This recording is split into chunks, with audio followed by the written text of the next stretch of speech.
Lots of people excited about the Foo Fighters touring in 2026, but what about the fraud fighter? Julie Matthews is my guest today. Reluctantly. This podcast, reluctantly sponsored by ThompsonMortgages.com. In 2025 and 2026, almost 60% of Canadian mortgages will come up for renewal. If yours is one of them, you need to have a good mortgage broker on your side.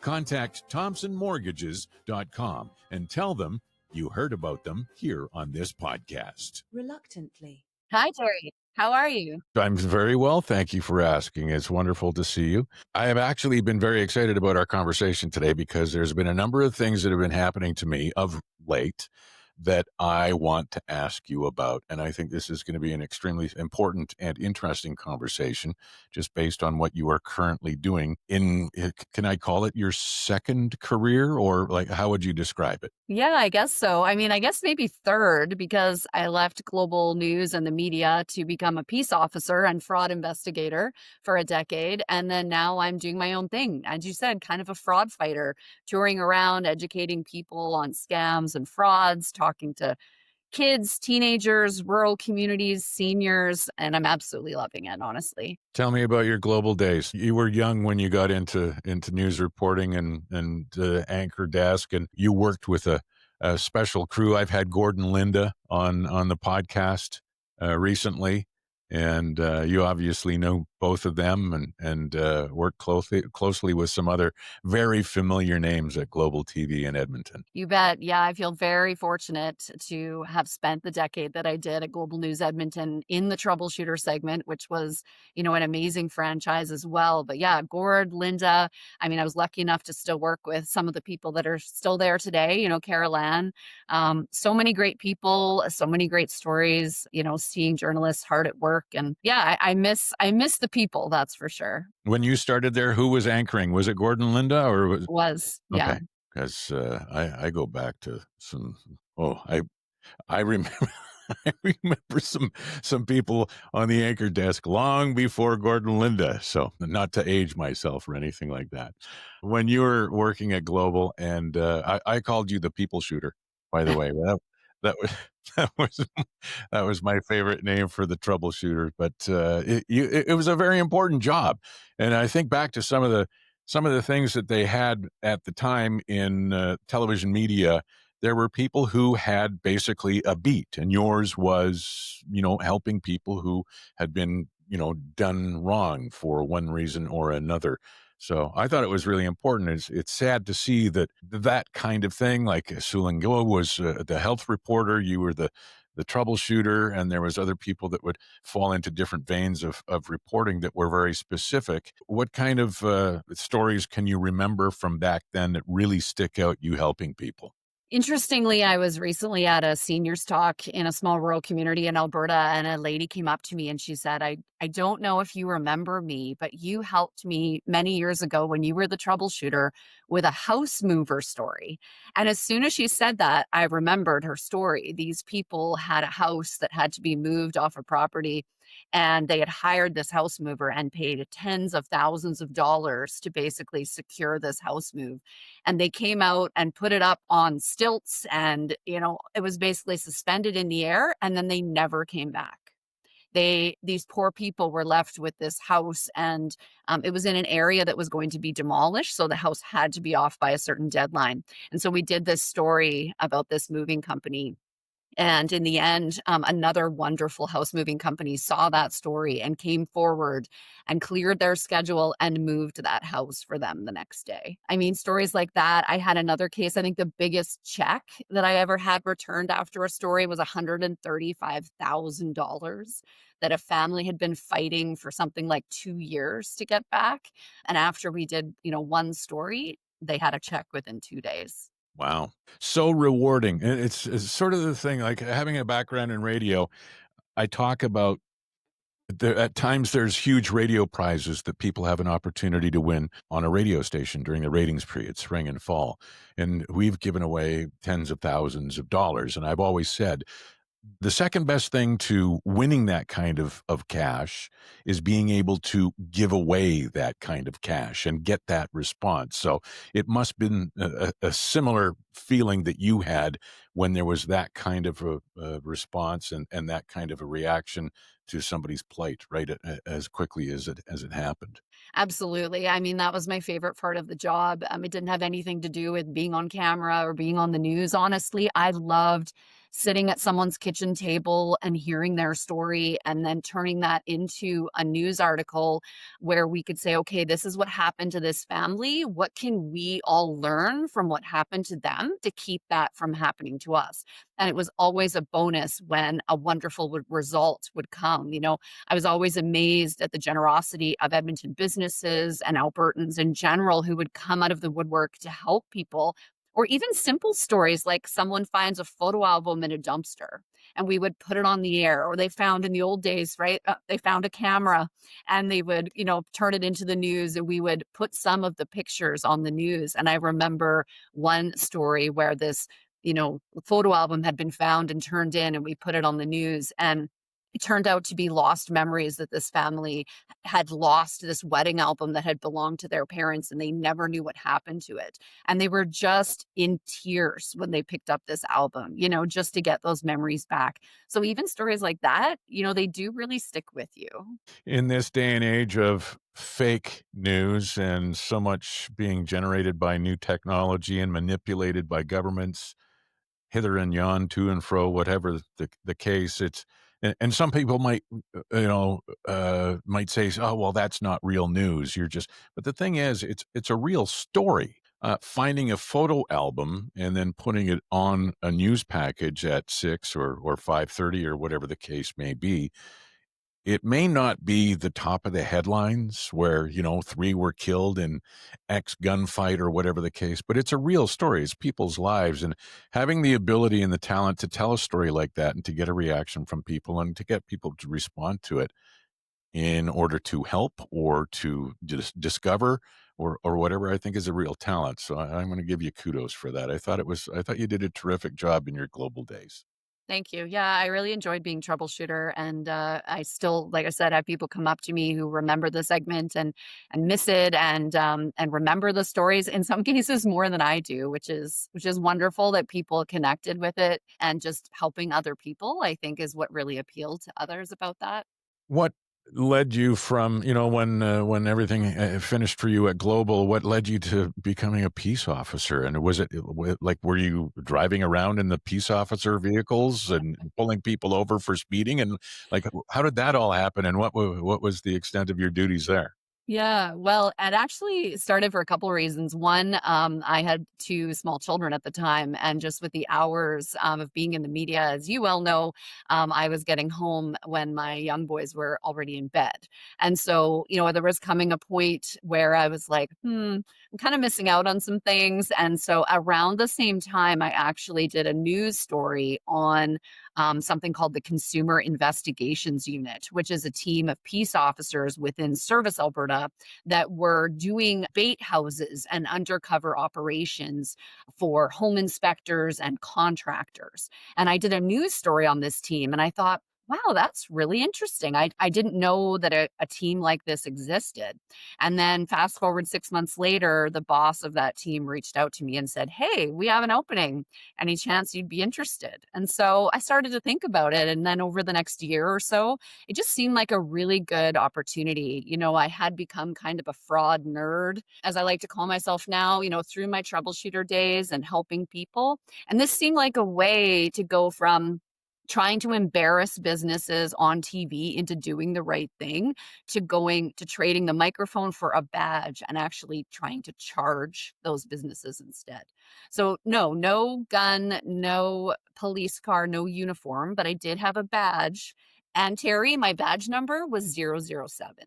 Is that right? You're kidding. Double o No, seven it really was. It was so great. Matthews, Julie Matthews. Well, how do you like your martinis? Yeah, right. Isn't it amazing, whether it was with your global career or with your peace officer career in the, in that vein?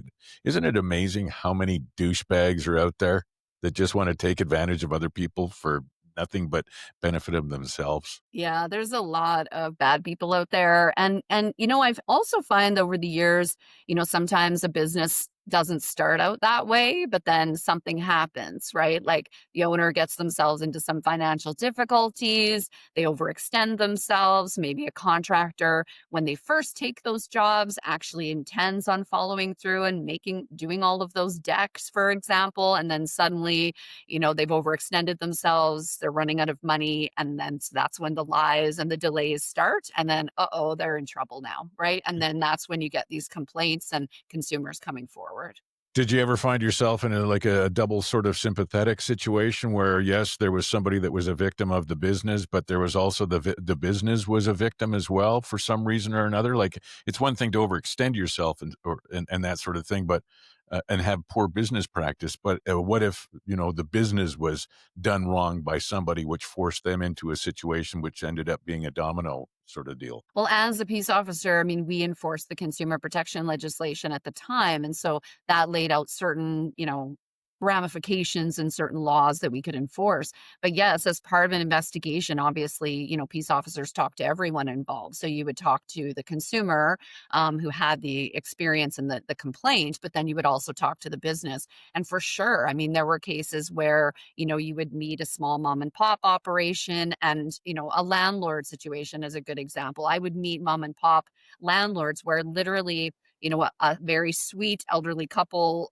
sold their house and just thought, we're going to be landlords. We're going to rent out that house, but then didn't actually do their research on what the rules are in Alberta to be a landlord and what they're actually required to do. So I sometimes found that you would end up kind of educating the business or the landlord or whoever it might be about actually, it's not that they were bad people, right? It's just that they didn't do their due diligence and now they ended up in a bad situation. So there were cases where instead of, charging someone, right, you'd have a warning letter or there'd be other punishments, so to speak, fines and things that you could assess. And a lot of times they were thankful almost to have that complaint and that investigation because they learned something from it. And now moving forward, they can be a better business or a better landlord, for example. You being a human being like anybody else, did you ever have a situation where you were sympathetic? Like, I mean, ignorance is not an excuse for disobeying the law. I mean, just because you don't know doesn't mean you can't be charged or can't be sent to jail or whatever. But did you ever have, that human side of it where you were sympathetic to someone who had broken the law? I think so. I mean, like the example I just gave you, I mean, the mom and pop landlord situation, they were very apologetic and immediately were like, what can we do to, make this better? And in this case, it wasn't an egregious offense, right? And so it's more like sometimes, as you know, Terry, things break down with communication. It's not really, it's more like a miscommunication between party A and party B, right? So sometimes you almost acted as a mediator, I feel like, right? Where suddenly that you can talk to side A and side B and you realize, wait a minute, if you guys just got in the same room and actually talked to each other, this probably all would be fine. And so I feel like that happened a lot, right? Where it was like, okay, if you just did this one thing, you'd be fine, both sides, right? I guess I kind of should have connected the dots there when you were talking about the elderly couple, because I mean, the last thing you want to see is an elderly couple get charged or sent to jail or something like that over something that simple ignorance of the law. But I mean, the law is the law, I suppose. Reluctantly. This podcast is reluctantly sponsored by ThompsonMortgages.com. Did you know that 60% of all Canadian mortgages are set to renew in 2025 and 2026? Is yours one of them? If so, don't just DocuSign that email from whatever lender is holding your mortgage right now. Contact Mike or John at ThompsonMortgages.com and find out if they can find you a more favorable financial situation. Rates are different now than they were 5 years ago. It'll have an impact on your monthly payment. Should you be on a fixed or a variable term? Should you stay where you are? Or maybe move to another lender for your next term? These are all questions that can easily be answered by thompsonmortgages.com at no cost to you. The lender pays. You benefit from the service and the great advice of the Thompson Mortgage team.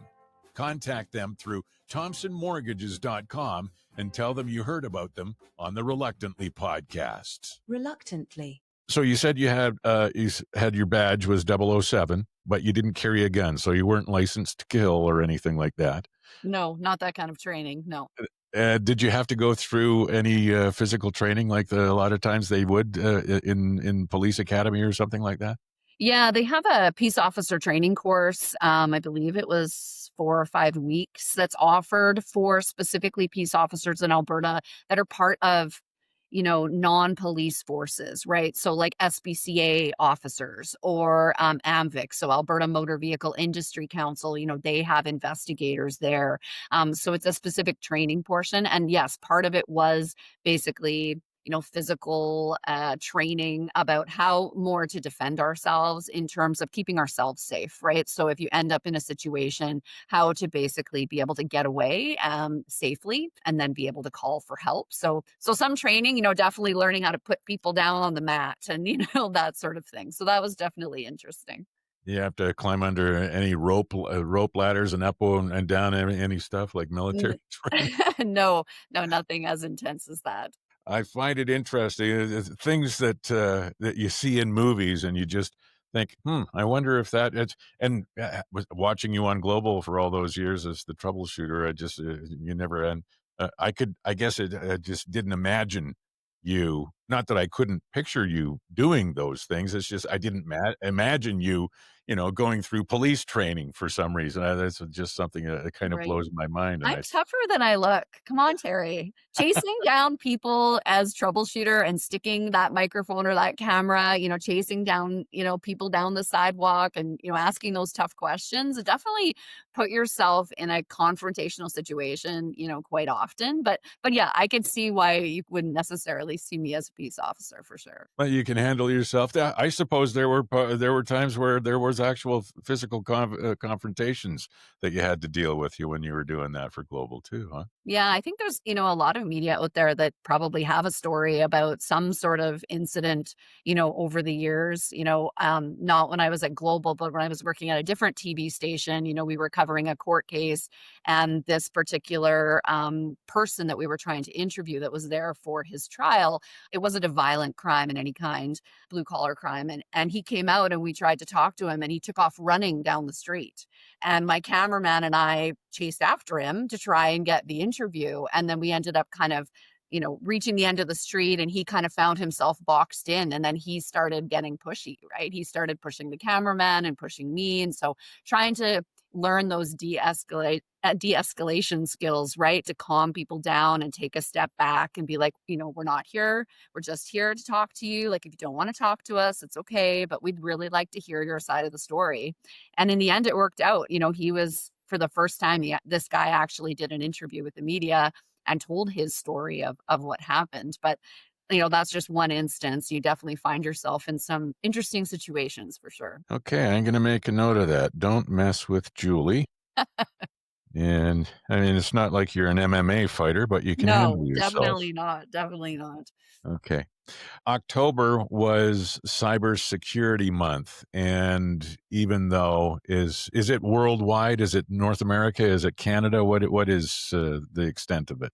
Well, national for sure, cybersecurity. I believe the same campaign does happen right across North America, but definitely a national campaign for this month. And like I mentioned, it's October is Cybersecurity Month, and we're now in November. But cybersecurity is something that should be top of mind, or at least in the back of your mind, all the time, because of the day and age that we live in, the technology that's available, and what we were talking about before. There are douchebags out there that just want to take what you have and what you've worked hard for and take from you and your family and your friends, and they don't care. And it doesn't matter if it's somebody based in your neighborhood, in your city, in your province, or on the other side of the planet. It can happen from anywhere, anytime. So Well, some of the things that I was gonna ask you about, and I just wonder if they fall into, specific categories, or maybe they don't fall into any category at all with what you deal with as you, help people fight fraud and whatnot. But I get phone calls probably 12 to 20 times a week where I say hello, and then there's a blank, and then all of us, hello, and then somebody is calling from a phone company that wants to give me a new deal on a phone. Now, I don't know why and it's always the same phone company. I don't know why the phone company doesn't do something about this, because if it is legit from them, they should have better people doing it. And if it's not legit, don't you think that they would want to, nip that in the bud so that their name isn't out there all the time being associated with these cold calls where people are trying to give you a new phone or subscription or something like that? So, are those cold calls part of a fraud or scam alert that people should have on their radar? Yeah, so calls like that where you're hearing that pause and then someone picks up, it doesn't matter if it's a scam pretending to be Netflix or the government or your bank or your phone company. It means they're using a robo dialer, so an automatic dialer that's just dialing hundreds and hundreds of numbers, and then it's triggered when you say hello, when it hears sound, that then it gets transferred to a person. So that's what the pause is. Now, a lot of those calls you're getting are, actual scammers. So it's no different than someone pretending to be you and calling 100 people and pretending to be you. So it's difficult for your phone company or the government or whoever to specifically stop those calls from coming, because a lot of them are using fake numbers, right? So they can use spoofing technology to make any name and number they want show up on your call display. So even if it looks like it's a local number, it's actually not. They're just basically disguising the true number they're calling from. So it can be very tricky to track down who's actually calling you. And in fact, if you block that number, it might not actually do anything. Because what if they're using my phone number when they call you and you block that number? You're actually blocking me. You're not blocking the scammers because they were just pretending to use my number, if you know what I mean. Hmm. So that's part of the issue. And then there are some contractors that are hired by phone companies or internet companies to call around and try and offer people a good deal and recruit people. But I would say the majority of calls you're getting right now are just true scammers who are pretending to be legitimate companies, hoping that you will talk to them and give them personal information. Well, and then that's the whole idea of having our conversation today, is the opportunity to empower people to thwart the scammers or avoid, prevention, as far as fraud and scam is concerned. So, with something like that, would you say that that falls into, I mean, they're just trying to get your information by trying to sell you a phone? I guess that's not investment fraud or scams or anything like that. Or is it, what are the top scams that are happening right now? Yeah, that one is in terms of phone scams, I would say that is one of the top ones that we're seeing in Alberta, or that I'm hearing about when I'm out in the community talking to people.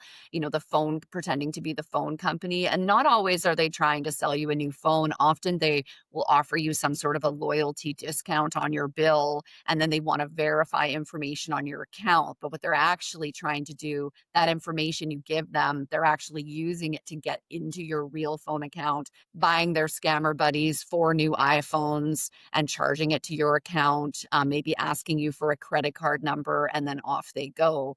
Other types of really common scams, big in Alberta, but also just Canada, investment scams. So, cryptocurrency for sure, big losses in Canada and also right in Edmonton from those fake politician deep fake AI videos. So, like in 2024, last year, the fake Justin Trudeau and the fake Elon Musk videos telling people to invest in cryptocurrency, Edmontonians alone lost 1.9 million to that scam alone. That is unbelievable. Yeah. So those are the deep fake thing. Is that, I guess, the infancy of of AI, like, because they could do the face thing a few years before we started hearing about AI, or it is all under the same category? Well, it's evolving all the time, and I'm definitely not an AI expert, but I'm seeing the trends on the fraud and scam side all the time. I mean, in the last year, we've seen, our own prime minister now. So I mentioned Justin Trudeau. Now it's Prime Minister Carney. In the last 6 months, fake videos coming out again, telling people to invest in a cryptocurrency. And, the videos look real. It's not him. It looks like he's being interviewed by a journalist on a set, and the entire thing is fake. I spoke to a senior just this week on the phone who lost $15,000 because she believed one of those deepfake videos, and she invested $350 because she clicked on that on social media, and then the phone call started and they were convincing her to invest more. So, I mean, AI is changing and improving and evolving all the time. The videos, the photos are getting better. Just think about the hurricane, right? Hurricane Melissa, happening recently, trying to deal with that. And there's so many fake AI videos of hurricane damage and winds and roofs. I saw one of a shark swimming through a street, and thousands of people are sharing these videos, and, they're not real. Well, the other thing that happens with that too is end up getting people, whether it's coming door to door or reaching out by phone or social media, saying that I'm here to collect money for Jamaican Melissa hurricane relief. And all you have to do is scan this barcode, or you have to click this link, or you have to go to my click now on my little arrow thing at the bottom of my Instagram thing. And that takes you immediately to something where your money is just going to go out the window when you have the best intentions. Absolutely. And that is what we're seeing with AI, right? Like, what's to stop them from, think about the Jasper fires, right? The next time there's a big fire in Alberta, what's to stop them from creating an AI image of a puppy in the rubble, or, someone standing in, what's left of a house, and putting a sympathetic story written by Chat GBT, and then, yes, a fake link to donate, claiming to be the Red Cross or claiming to be a local charity. And just clicking the link can be enough to download spyware, ransomware, and bad things onto your device. And the next day, thousands of dollars are disappearing out of your bank account. I mean, clicking a link, seconds can do so much damage now. And that's the thing too. A lot of times it doesn't happen immediately. It could happen 3 days, 3 weeks, 3 months down the road, where just the information has been collected and it's sitting somewhere waiting to be sold to somebody so that they can start implementing the fraud and the scams and all of that. So we're going, doing the deep dive and getting into your infiltrating and that sort of thing. Is that correct? Absolutely. I mean, credit card scams, we've seen this for many, many years, even before AI and everything else, where, yeah, it was difficult to tell when your credit card had actually been compromised because they would hold on to that information for months and months and maybe sell it to several people before they ever actually tried to do anything. Lately I'm hearing about QR code scams even more right here in Alberta, where, a QR code on a parking meter or on some sort of parking situation. I just talked to someone this week, a senior who had it happen in a hospital parking lot, scanned a QR code, thought she was paying for parking at the hospital, and had her credit card compromised. Now, the hospital didn't do anything wrong. The scammers were creative enough. They just drove into the parking lot, set up a sandwich board in the middle of the parking lot with a fake QR code and a poster with the logo for the hospital. Someone scans it with their phone and off they go. They've got your credit card information. And in some cases, it wasn't being used for weeks or months later. Man, and it's my mom is into her 80s. My dad out in Surrey is into his 80s. My father-in-law, but my kids are 25 and 28. I find myself every time I see something like this, every time I see some nefarious sort of text or email come along, I always screenshot it and send it to both of them. Like both my kids and my mom and my father-in-law or my dad or whatever, and say, watch out for this. It's bullshit. Don't get sucked in by it, even though it looks really attractive or it tugs at your heartstrings. So it's not just seniors, it's people of all ages who are getting sucked in. And it's not just tugging at heartstrings with puppies and rubble or whatever. There's all kinds of different things that can make you just do that one extra click. So it's, I guess the point is, it's not just seniors that we're trying to make sure that we're, informing them of it this all the time, right? Absolutely, and I'm so glad you said that and that you share that with your kids as well, because in Canada, it's actually the younger demographics that fall for scams more often than seniors now. I think it's 18 to 34 falls for scams the most often over any demographic. Seniors lose more money per scam, but it's actually the younger demographics that fall for them more often, and that's because they're online more, right? They're shopping online, they're gaming online, they're banking online, everything's online, where a lot of seniors still don't go online for everything. And younger people, I hear it all the time, even people my age, I don't need to learn about scams. My grandma needs to learn about scams, or my mom needs to learn about scams. There is absolutely a scam out there for everyone. It's just a matter of timing. Are you expecting a parcel and then you get the shipping scam text? You might be more likely to click on it at that point. Going into Christmas, we see people fall for scams that probably didn't think they ever would. Well, that's a really good point because, I mean, everybody shops online now and everybody is expecting a parcel once, twice, three times a week. So if you were to get something all of a sudden from a shipping company saying, "Oh, by the way, your parcel's here, but we can't send it to you because you have to pay whatever customs," and you just think because, "Oh, yeah, well, I just ordered those, rubber gloves or Cascade detergent. I just ordered that, and I was expecting it anyway, so I guess well, that's really weird, but I guess I'll just do it anyway." It's, absent-mindedness, I suppose, comes into play from time to time? And we're just in a rush, right? We're so busy. Like, think of someone, you get home, you're kind of balancing your groceries and your stuff out of the vehicle. You're going in, your phone goes off, there's a text and it says, oh, or there's a problem with your parcel. Click here to just verify your address, right? And you're busy and you kind of put your groceries down and you might just go, oh, geez, I am expecting that parcel and click on it before you realize. So, yeah, absent mindedness and just busy, distracted, right? Like, we're all so busy that there's a lot of talk now about just stopping. Stop and pause and think about it, right? We all need to just slow down a little bit because there are so many scams out there. If we get a text, an email, a phone call, just take a breath and just stop. Just pause for a second and ask yourself, like, could this be a scam? Is this really my shipping company contacting me? I like the thing too you said earlier about, "I don't need to learn this, I just need to my grandma needs to learn this," or whatever the case, and and what my mom at 82 or 83, whatever she is now, and my father-in-law, my dad, they're pretty sharp cookies. They've got their shit together, and, there's a lot of times where I don't need to inform them or tell them or whatever. The kids, are luckily, we've been keeping them pretty up on things so that they can smell a rat when they see one, but, the other things too, I guess they're really starting to target teens as well through, I guess, so much of their time spent on devices, whether it be handheld or gaming or whatever the case, because fraud can happen that way as well.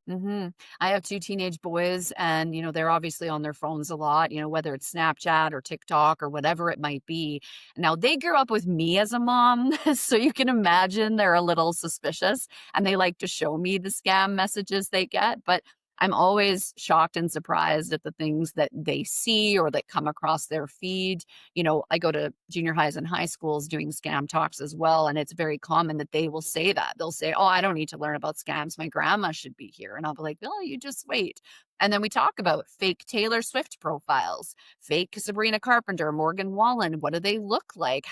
Did you guys know this? How about Mr. Beast? The kids all love him. And I mean, man, that fake AI videos, fake contests pretending to be Mr. Beast, giving away gift cards, cell phones, click here and win a contest. And then with teens too, we see, the sextortion scam is probably the worst one where, they think they're communicating with another teenager, boy or girl, and then they send a picture that's maybe inappropriate. And now that person reveals that they're not a teenager, they're an adult. And they're going to share that video with everyone they know unless they send more videos or unless they send money or a gift card. And so many sad stories about that one. So that's a big one for teens and parents of teens to be aware of. With your kids being teenagers now and helping you out with the stuff that, they see or they come across on their devices, if you were still a peace officer, you could have deputized them. I'm sure they would have enjoyed that, especially my youngest one. Reluctantly. This podcast brought to you by The Terry Evans Show with Pete Potipko from 5 till 9 Monday through Friday on Edmonton's Classic Rock, K97. If you are in the Edmonton market, listen at 97.3 on your FM dial. Otherwise, listen live at k97.ca. Reluctantly. Yeah, like the fake accounts. The Taylor Swift or Morgan Wallen, spelling Morgan Wallen with a 4 for an A, or two ones, or uppercase I's instead of L's for Morgan Wallen. I Mhm. mean, you just never know. It's so hard to see if it's true, and people can copy and paste one of those certified little blue check marks or whatever they're called too. Yeah, and the teens I find are like, "Oh, no, that one's safe. It has the blue check mark." And I'm always trying to explain to them, and adults too, that can be fake. There are ways to get around that on all the platforms. So it doesn't necessarily mean that that's real. Like, you need to stop and look at it closely. I mean, I've found fake celebrity accounts where the whole account is fake and it still has hundreds of thousands of followers. Right? So there's hundreds of thousands of people out there that thought that or think that that's the real celebrity, and that's definitely concerning. Yeah, so annoying too. I only have real accounts, and I don't even have 2,500 followers. Right? Exactly, me too. I'm the real deal. All you have to do is, but no, it's not the be all and end all having a lot of followers, is it? No. So you mentioned briefly there about how you're traveling around and how you went from being enforcing the laws, peace officer, and then all of a sudden branching out onto your own. What was that transition like? What was the process that I guess facilitated or made you step off the curb so that you become JulieMatthews.ca, helping fight fraud and helping people out? Yeah, I think it was something I've been thinking about for a number of years. After I left the media, people would still reach out to me on Facebook, on social media, looking for help, looking for advice about everything, right? I bought something, I signed a contract. Here's my mom's having this issue. What do I do? And so I would just do those things off the side of my desk, just look up some information, send them some tips, try and sort of be a little mini troubleshooter, right, on the side. And then I started to get more requests from people saying, "Hey, would you come out and talk to our church group? Would you talk to our seniors group? Would you speak at this conference?" And so, it was hard to keep doing that off the side of my desk. And I realized I went to a talk for these 350 seniors. It was like a red hat group. So they all had the fancy hats on. And I went out there and I had a complete tech fail. And I lost my PowerPoint. I lost everything and basically just had to wing it. And honestly, it was one of the best experiences I've had in years. The crowd, we laughed, we cried, and it just such great engagement from the crowd about scams and fraud and, things that they were experiencing in their lives. And I remember leaving that talk and driving home and thinking, this is what I want to do. Like, this is what I want to do. I want to talk to groups like that. I want to feel this way. I want to, selfishly fill my own bucket, but it is kind of a passion project for me. And so that's kind of when it started. And then I just realized, you know what? I'm just going to take a leap of faith and I'm going to do it. I'm going to try, and maybe no one will want to hear me talk about scams and frauds, but I'm going to try it. And honestly, it's been about a year and a half now and it's going really well. And I'm meeting new people all the time. And, I'm going to the tiniest little towns in Alberta that maybe most people have never heard of. And I love it. I really do. Never apologize for the faith and confidence that you have in yourself or for filling your own bucket, because you saw a need, and I don't think you should apologize for that. And if you are able to make money facilitating the need, then all the power to you. I honestly, I think if somebody can figure something out that, frankly, I've never heard of it before. I don't know if you are one of many, one of few, one of thousands of people who go out and help people do this, but get paid while they're doing it. I don't fault you one bit, and anybody that does, they should be ignored for the rest of their lives. I think this is a brilliant business that you have developed, and the need for it is paramount. It's so important. You travel around telling people how to keep themselves safe from people who just don't care or respect anything that they've, worked for or built up in their years.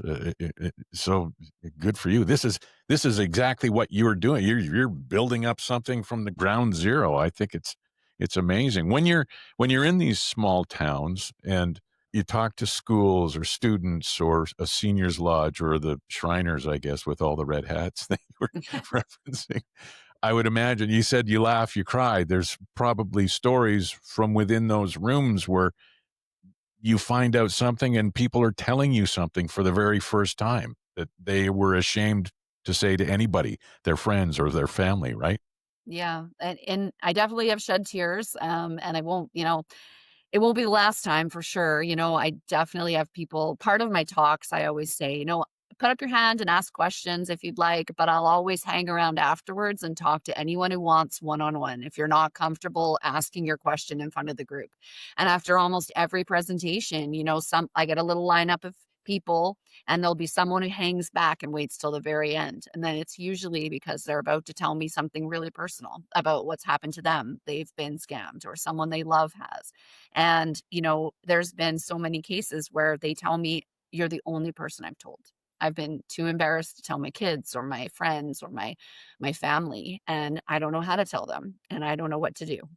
And so it feels, good to be able to be a voice to try and encourage them about some steps they can take, going to police in some cases, trying to encourage them if they have someone they can trust to let them in and talk to them because scams are not just financial losses, it's emotional as well, especially with things like romance scams. And I mean, suicides do happen to people who've lost their life savings or fallen for a romance scam and just felt such complete embarrassment. And, we should be worried about our family and friends and people in our community who are experiencing this. So, yes, people come up to me with sad stories all the time. And I feel blessed, honestly, that they trust me with that. And I hope I've been able to help some of them in some way. Is there a way that people can identify, or if they have a sneaky suspicion, is there a way that they can say, okay, yeah, auntie or nephew or whatever the case might be is in a situation where and like is there definitive ways on how you can approach that if they are putting up blocks or walls where they don't want to be talking about it because of the embarrassment factor or something like that? Do you have suggestions in that manner? Yeah, and it can be really tough. Like that's probably the number one thing I hear from are people with family members who they think are in a scam and they've tried to get through to them and they can't get them to listen. And instead that family is actually becoming estranged where the family member, like the senior, let's say, is cutting everyone else off. The scammer uses that, right? They try and isolate you from your family and they'll say, "Oh, your family just doesn't want you to be happy or your family doesn't wants your money. They're trying to steal your money. You need to trust me." We can't let the scammers win. So, some tips to keep in mind if you have a loved one who's suddenly hiding their phone, hiding their iPad, being really secretive about money and things like that. Those can be some red flags. Try checking in with family members. Most of the victims I see that fall for these things, it's because they feel more isolated to begin with. And maybe if we keep that communication going and we talk to them about it, I feel like there's more opportunity that they might confide in someone and say, I got this message the other day and I'm just feeling a little bit uncomfortable about it. I think we also just need to take that shame away. It's about how we approach the conversation. I've had kids tell me, "I'm just so angry at my mom," or "I'm just so angry at my dad." And I'm always trying to tell them, "I know you are. And in private, be angry, be angry. But when you talk to them, you can't because they scammers will win. You need to take a deep breath and go, 'Hey mom, did you get any weird texts or messages lately? Maybe we could look at them together.' Or, 'Hey, even clever people are falling for scams now. I saw it on the news the other day.'" And then try and talk to them about scams. The other thing too is the scammers will probably say to the people that are in a situation where they're getting lured in or hooked a little bit. they'll say, you know what, somebody's going to come to you and say that this is fake, or somebody's going to come to, but I assure you this is, and like, there's always going to be that part of it as well. So when you talk about, they just want your money, your family's going to say something, they just want your money. That's a real impactful statement, and something really that people have to watch for. I just makes me sick to my stomach, and the I romance know. ones. It's just so awful where they prey on people who are vulnerable to begin with. Like you said, a lot of times maybe isolated or some such thing, or somewhat estranged from their family. But Well, uh, and dementia too, Terry. yeah, Like, I'm hearing of cases where, seniors got themselves into a scam and they're losing that much more money. And honestly, scammers are disgusting. They're not nice people. And I honestly sometimes think that some of them, in particular the romance scammers, almost have a dementia checklist beside them. And I feel like they sometimes look for those signs like, check, check. Oh, memory issues. We talked to her 2 days in a row, and she didn't remember what we said yesterday. Interesting. And then I think they target those people harder, and it's just really sad. I had a woman reach out to me. She thinks her friend sent $850,000, and she has dementia. my God, it's Yeah. just terrible, terrible stuff.